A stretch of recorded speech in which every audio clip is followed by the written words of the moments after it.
Você acha que o casamento vai acabar? Ou já acabou? As I think it's in transition. The social form, because in many ways, because of economic forces, is in transition. And people have asked me, because you're supposed to have all the answers if you write a book that is called Against Love, I guess. What's going to become of marriage?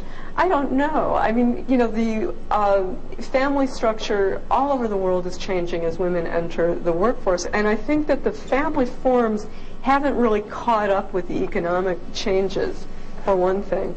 I think people will always find ways to couple and to uncouple. Divorce is as old an institution as marriage is. So these forms keep changing, and every time they change, people go into a panic. So I think we're in a little mini panic all over because of the transitions. Ok, vamos ver uma pergunta de uma pessoa que tem uma outra visão sobre o assunto, que é o empresário José Mingli. Vamos ver. Diante de tudo que você está dizendo, eu gostaria de saber como é que você analisaria o meu caso pessoal. Sou casado há 67 anos, de um casamento curtido e não aguentado.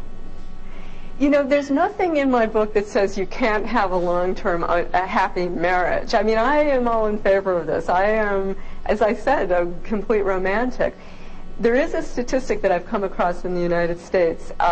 Something like only 38% of people who are married say they're happy in this condition. So it's not me who's saying people can't be happy. It's the people in the marriages themselves who are saying they're not happy.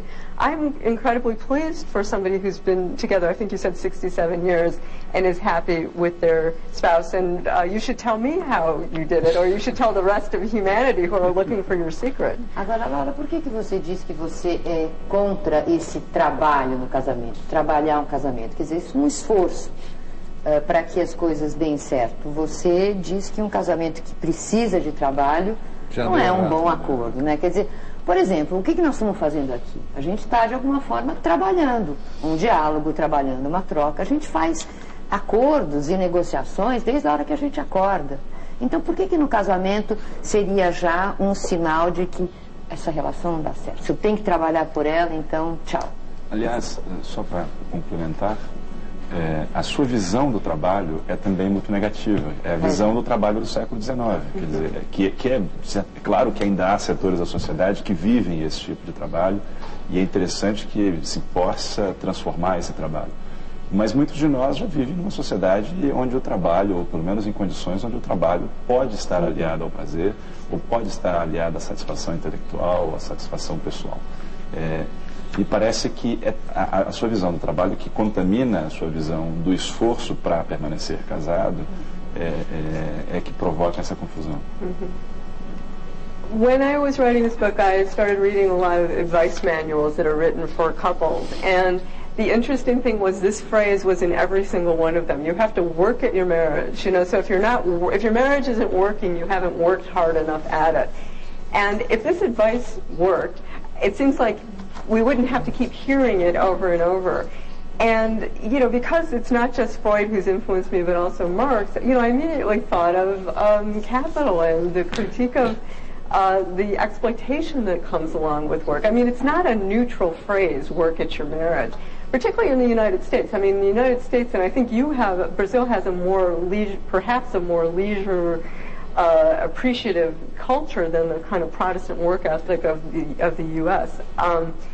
But the United States, Americans are the most overworked nation. I think, second only maybe to Japan, and maybe have passed by in terms of number of hours worked a week. So, I think you use the word negotiation, which is another language we could use instead of this language of the factory or the workplace. Or why not play? Why not play at your marriage?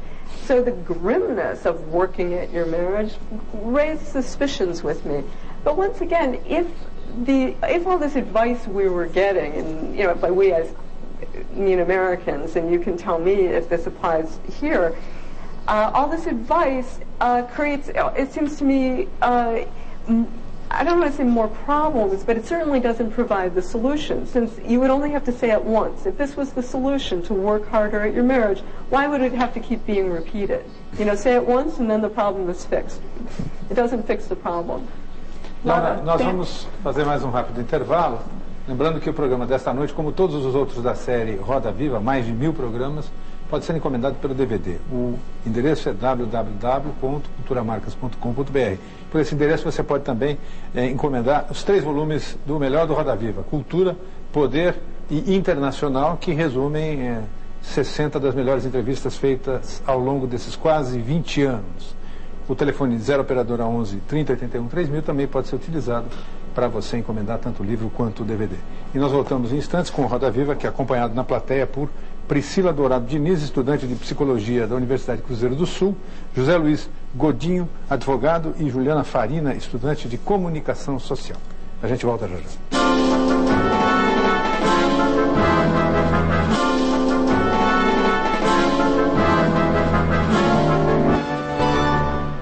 O Roda Viva entrevista esta noite a escritora americana Laura Kipnis. Ela é professora de comunicações da Universidade Northwestern, em Illinois, nos Estados Unidos, e autora de vários ensaios sobre política sexual e cultura contemporânea. Laura, um outro livro seu que não foi publicado no Brasil fala sobre pornografia. A pornografia não seria uma espécie de saída para esse problema do casamento monogâmico? You know, one of the things I haven't talked about in Against Love, and it's related to the question you ask, is the question of adultery, which comes up in Against Love. And I think I was interested in the pornography book in the same way in Against Love, the way adultery figures, is to take these social forms that are looked at in such negative and disparaging ways and to talk about what is it that people are seeking after when they subscribe to these things.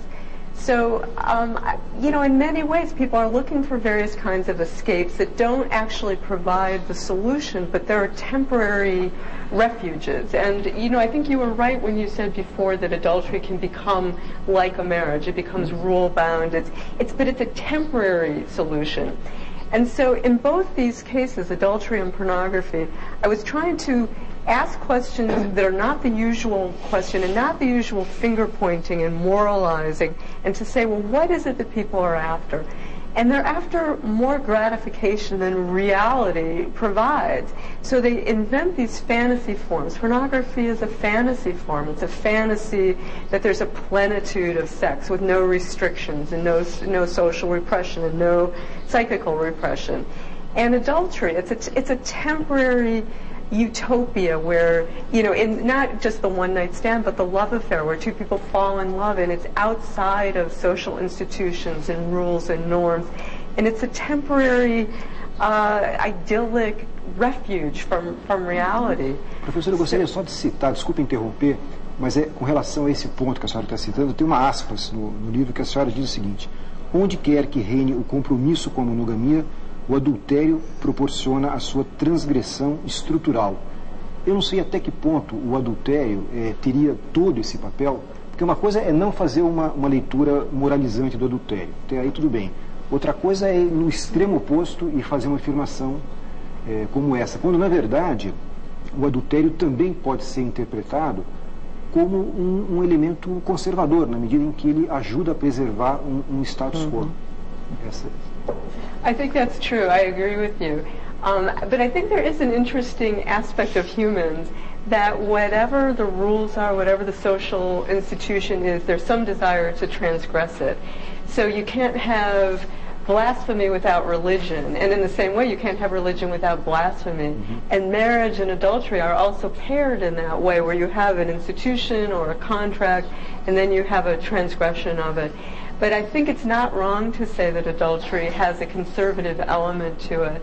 But I think it all, and I would say the same thing about pornography. You know, I mean, taboos also reinforce the boundaries and the rules at the same time that they break it. And pornography is an interesting thing because it sort of maps the culture. It says, here are the boundaries, and what pornography does is sort of systematically transgress those boundaries. So you know where the boundaries are, and you have this momentary frisson, this momentary pleasure of transgression. But I think that it's probably true that it reinforces it at the same time. But we also see socially that the boundaries move. You know, they don't stay in one place. You know, in the United States, at one point, illegitimacy was, you know, out of wedlock births was a huge social taboo. Now it's not. So these boundaries also move as they're prodded and defied. Silvia. Eu certamente me considero uma vítima desse ideal do amor romântico, do casamento, quer dizer, por mais anos de análise, de leituras que você possa, né, uma mulher do meu tempo possa ter enfrentado, na hora que você se apaixona, infelizmente parece que você regride emocionalmente e espera exatamente tudo do outro, né? Ou tudo aquilo que você fantasia como uma situação realmente de felicidade, de completude, de amor, de tesão, de todas essas coisas. Agora, eu acho que o livro esquece outras coisas que uma relação a dois, que o casamento oferece, como uma completude intelectual, cumplicidade, solidariedade. Quer dizer, existem outros ingredientes que eu acho que a vida a dois traz. Por exemplo, é muito mais gostoso viver a dois do que viver a um, na minha opinião. Por exemplo, eu acho mais gostoso você fazer as coisas a dois do que fazer a um. Tem várias outras situações que o casamento oferece, que se você trabalhar, como disse a Gioconda, eles podem inclusive melhorar e melhorar com os anos. Quer dizer, isso vai ficando cada vez melhor, não vai ficando pior. Que eu me deprimi muito ontem à noite, eu fiquei muito deprimida quando eu fui voltar a olhar o livro. Eu falei assim, essa mulher, acho que ela tem um prazer sádico. Realmente eu admito que é uma coisa pessoal, ela tem um prazer sádico em desmoronar todas as coisas que a gente pode acreditar, talvez polianicamente, ingenuamente, do que uma relação a dois pode transcender além da cama, que tudo bem, é ótimo, gostoso, tudo certo. Aí você vem com palavras como o casamento vai terminar em 2 martinis, o casamento vai terminar com Prozac, ou o casamento, na verdade, pode, no fundo, ser um caldo de depressão, de estresse. Eu falei, gente, mas será que eu estou sendo de novo? Quer dizer, mas se fosse assim, desculpa a interrupção, se fosse assim com a pornografia e a masturbação, teríamos resolvido todos os problemas. Pois é, mas não se resolve. Então, sinto muito. Então, Laura, eu sei que você não está aqui para dar soluções prontas, mas você tem alguma responsabilidade, uma vez que você desconstrói tão provocativamente conceitos e sonhos e vontades, né, que todos nós, homens e mulheres desse tempo, temos como um lugar para poder realmente criar e relaxar e encostar. Quer dizer, eu acho a vida a dois maravilhosa em muitos momentos. Eu tenho muito prazer na vida a dois. Então, eu queria saber se você de fato acredita, quer dizer, nesse fim tão negro da vida a dois, no fim do casamento, no fim de tudo. Quer dizer, sabe, onde é que nós vamos procurar então as nossas utopias? Well, to say again, you know, the book is written as a polemic, so conseguiu, which, então. You know, thank you. Which, you know, there was a pleasure in the sadism of it, I'll admit to it.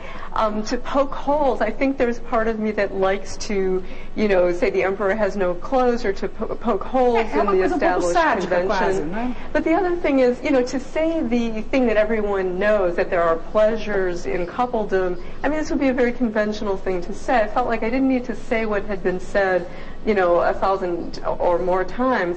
But I like you for admitting, you know, the regression element of love. And I think it's such a complicated question, because our first experiences of love are with our parents, and love is also used, you know, in the childhood situation as a form of punishment and withholding. You know, we're socialized by the ways that our parents give us love when we're good and obedient, and withhold love when we're bad. And so I think you're right, there always is this element of regression, and also projection onto the other person, which is where the rules come in, the do this, the don't do that. So all of these elements are in play, and I think that it also may be that there is something inherently, okay, I hope you won't call me a sadist again if I say this, but there's something inherently frustrating and unfulfilling about the nature of desire. It's hard to desire something you already have. You desire what you don't have. So the question is whether the structures we've invented, like the companionate marriage and, you know, monogamous couple, fulfill the desires that go into the institution, or is there something just inherently unfulfilling? And so I was interested to ask those questions, even though they are painful ones. And I think everyone who's been in love knows that there's both the utopian element and the great joy, and there's also the pain of it, and, you know, there's the pain of love ending. So all of these things are in play at the same time. But I don't think I invented the situation. I may be describing it in a more pointed way than people do, but it's not my fault, you know?